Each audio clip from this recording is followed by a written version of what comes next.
You are crouching in the grass. It is roughly 80,000 years ago, 30 meters ahead of you, at the edge of the tree line. Something is watching you. You can't see it clearly. Tall grass, fading light, a shape that might be a lion, might be a hyena, might be nothing at all.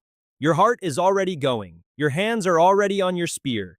You have about 3 seconds to decide. Run, and you might trigger a chase. Stand your ground, and you might be wrong about the nothing. The decision you make in the next 3 seconds will determine whether your children grow up knowing your face.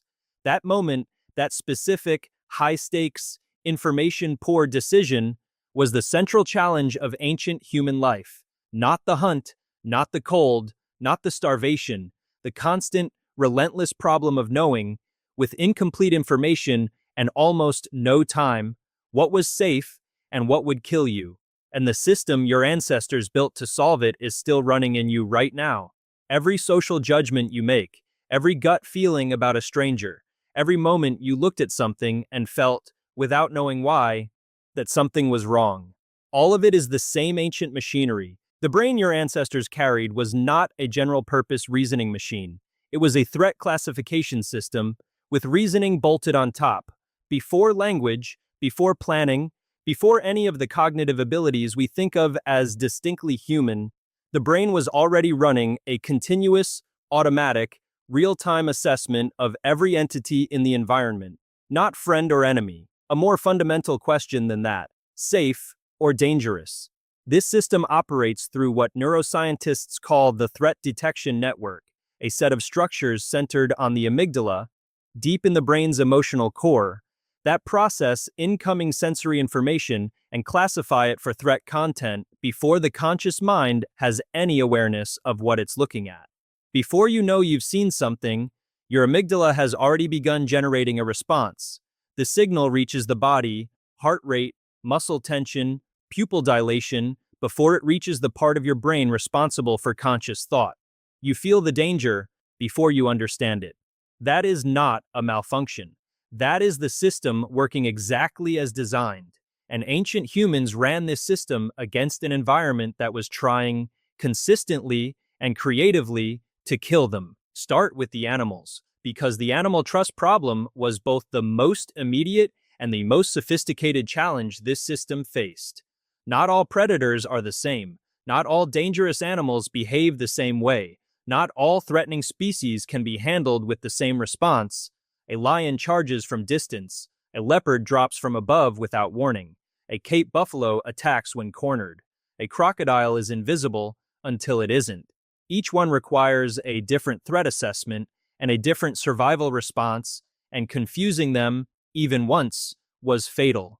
Ancient humans solved this not through individual learning alone, which was too slow and too expensive in lives, but through something far more powerful: behavioral reading.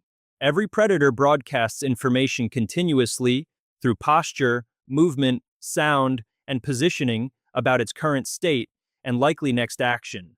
A lion lying in the shade with its eyes half closed is doing something completely different from a lion with its ears flat, its belly low, its gaze fixed and unblinking on a specific point in the grass. The physical signals are not subtle. They are dramatic, readable, and consistent, because the predator is not trying to hide its state from other predators.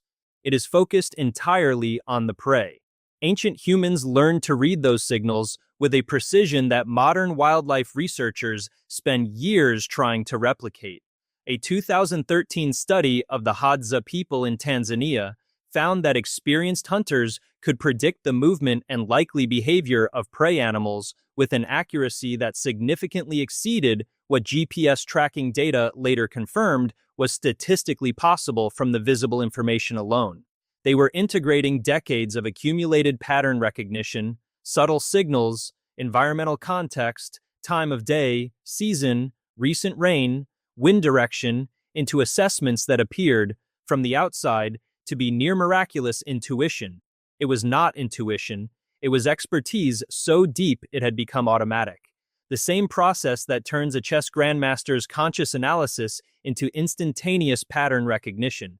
Except the stakes, for an ancient human reading a predator's body language incorrectly, were not a lost game. But here is where the animal trust problem becomes something more than predator avoidance.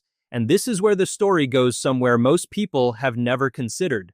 Not every animal ancient humans encountered was trying to kill them.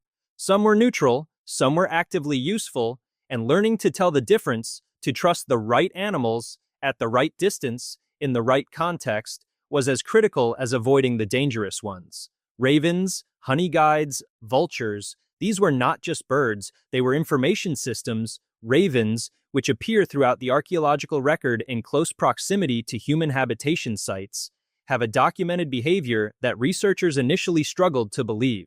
When a raven finds a large carcass it cannot open alone, it calls, specifically and loudly. Not a general alarm call, a recruitment call, aimed at attracting other animals large enough to break through hide and bone. Animals like wolves and humans.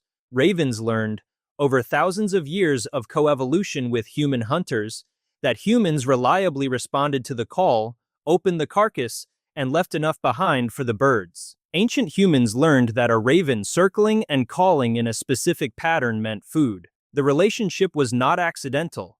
It was a mutualism, a working partnership between species, built on learned trust in the behavioral signals of another animal. The greater honeyguide, a bird found across sub-Saharan Africa, takes this even further.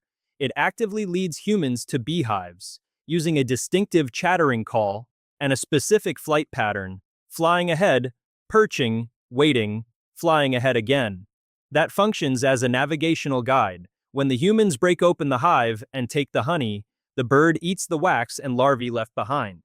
This behavior has been documented in the scientific literature, but what the recent research added was something extraordinary. In a 2016 study published in Science, researchers found that the Yao honey hunters of Mozambique and the honeyguides had developed a specific two-way communication system. The hunters use a particular vocalization, a trilled call, to signal to the birds that they are ready to follow. The birds respond to that specific call at significantly higher rates than to other sounds. Both sides had learned to trust the signals of the other. This is not instinct. This is a learned, culturally transmitted, cross-species communication system that has been operating for an estimated 2 million years. Your ancestors were not just reading the natural world. They were in dialogue with it. And then there were the wolves, the domestication of dogs. The single most consequential interspecies relationship in human history did not happen through capture and breeding. The current scientific consensus, built on ancient DNA analysis and behavioral research, is that it happened through a process of mutual trust building between early humans and a population of wolves that began voluntarily approaching human camps. Not all wolves, specifically the wolves that were least reactive to human presence. The ones whose threat detection systems produced a lower fear response when a human was nearby. They came closer, they got scraps, they came closer again. Over generations, the wolves that tolerated human proximity produced more offspring than the ones that fled. And the humans who allowed it, who learned to read which wolves were safe to tolerate, which could be trusted not to turn on the group, gained something that transformed hunting, defense, and camp security overnight. The ability to trust a wolf changed everything that followed, but it required first solving a problem that was genuinely hard, distinguishing from body language and behavioral history and proximity patterns which animal was safe and which was not, which animal's signals could be trusted and which were unpredictable. The same system, the same reading of posture and gaze and movement and pattern over time, applied to an animal that would eventually become the most trusted non-human on Earth. Now here's the part that most people skip, because the animal trust system and the human trust system are not separate.